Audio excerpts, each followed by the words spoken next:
Welcome to PD TV. Andhra Pradesh రాష్ట్రంలో అధికారం చేపట్టినటువంటి నూతన ప్రభుత్వం ఎన్డీఏ ప్రభుత్వం అయితే ఆంధ్రప్రదేశ్ రాష్ట్రంలో అమలవుతున్నటువంటి సంక్షేమ పథకాల పేర్లను అయితే పూర్తిగా మార్చివేయడం జరిగింది. ఇప్పటికే వైఎస్ఆర్ పెన్షన్ కానుకను ఎన్టీఆర్ భరోసా అయితే మార్చడం జరిగింది. తాజాగా మరికొన్ని పథకాల పేర్లను కూడా మార్చేయడం జరిగింది.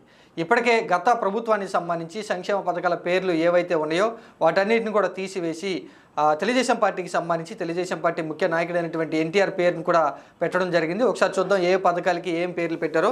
ముందుగా పెన్షన్ పథకానికి సంబంధించి వైఎస్ఆర్ పెన్షన్ కానుక తీసుకువేసి ఎన్టీఆర్ భరోసా అనే పేరుని అయితే ఇప్పటికే ఫిక్స్ చేయడం జరిగింది. ఇంకా మరికొన్ని పథకాలకు సంబంధించి కూడా వైఎస్ఆర్ కళ్యాణం వస్తు అంటూ కూడా గత 5 ఏళ్ల నుంచి కూడా కొనసాగుతున్నటువంటి పథకానికి సంబంధించి ఆ పేరును మారుస్తూ కూడా చంద్రన్న పెళ్లి కానుక అని పెట్టడం జరిగింది. వైసీపీ పార్టీ ప్రభుత్వం రాకముందు అంతకుముందు 2014 నుంచి 2019 వరకు కూడా చంద్రబాబు నాయుడు ముఖ్యమంత్రిగా ఉన్నప్పుడు పెళ్లి కానుకకి సంబంధించి చంద్రన్న పెళ్లి కానుక అనేటువంటి పథకం అయితే ఇవ్వడం జరిగింది. ఇప్పుడు వైసీపీ పార్టీ ప్రభుత్వం వచ్చినాక చంద్రన్న పెళ్లి కానుకను వైఎస్ఆర్ కళ్యాణ మస్తుగా మార్చడం జరిగింది. ఇప్పుడు మళ్ళీ తెలుగుదేశం పార్టీ అధికారంలో వచ్చింది కాబట్టి చంద్రన్న పెళ్లి కానుక అయితే వెలుగులోకి అయితే రావడం జరిగింది. ఇక్కడి నుంచి కూడా చంద్రన్న పెళ్లి కానుకగా అమలు కాబోతుంది. ఇంకా వైఎస్ఆర్ విద్యోన్నతి ఈ పథకానికి సంబంధించి కూడా ఆ పథకాన్ని పేరునైతే మార్చడం జరిగింది. ఎన్టీఆర్ విద్యోన్నతిగా నూతన పేరునైతే పెట్టడం జరిగింది.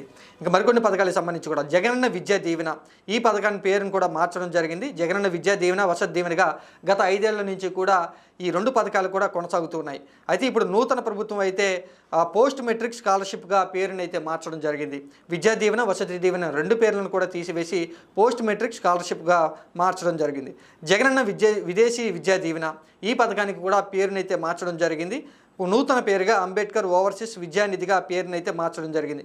గతంలో 2014 నుంచి 2019 వరకు కూడా చంద్రబాబు నాయుడు ముఖ్యమంత్రిగా ఉన్నప్పుడు అంబేద్కర్ ఓవర్సీస్ విద్యానిధిగా పేరైతే ఉండడం జరిగింది. అంటే విదేశీ విద్యా దీవెన ఈ పథకానికి సంబంధించి వైసీపీ పార్టీ ప్రభుత్వం జగనన్న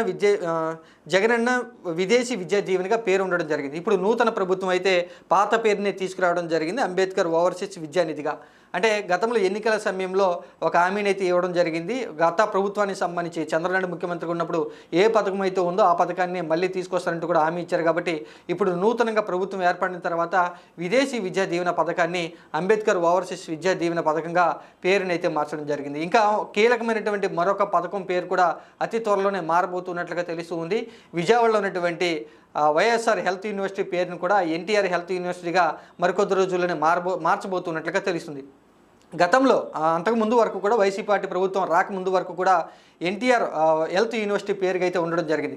ఎప్పుడైతే వైసీపీ పార్టీ అధికారంలోకి వచ్చిందో ఎన్టీఆర్ పేరుని తీసివేసి వైఎస్ఆర్ పేరుని అయితే పెట్టడం జరిగింది. ఇప్పుడు నూతనంగా ఎన్డీఏ కూటమి అధికారంలోకి వచ్చింది కాబట్టి తెలుగుదేశం పార్టీ అధికారంలో వచ్చింది కాబట్టి వైఎస్ఆర్ పేరుని తీసివేసి ఎన్టీఆర్ పేరుని అయితే పెట్టబోతూ ఉన్నారు. ఇక ఇక్కడి నుంచి కూడా ఎన్టీఆర్ హెల్త్ యూనివర్సిటీగానే అమల్లోకి అయితే రాబోతున్నట్లుగా తెలుస్తుంది.